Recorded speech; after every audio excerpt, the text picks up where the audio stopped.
አልሐምዱሊላህ አላህ አለን። አላህ እንደ ሰው አይደለም።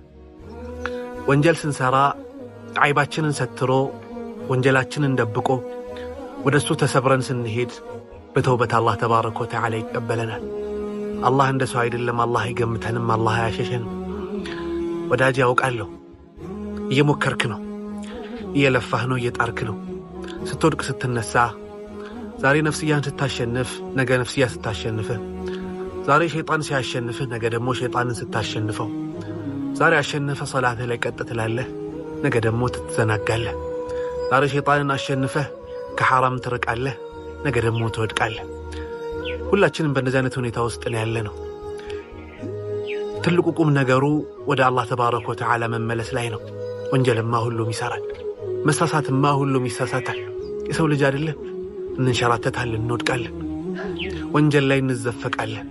ግን ይሄ አይደለም ዋናው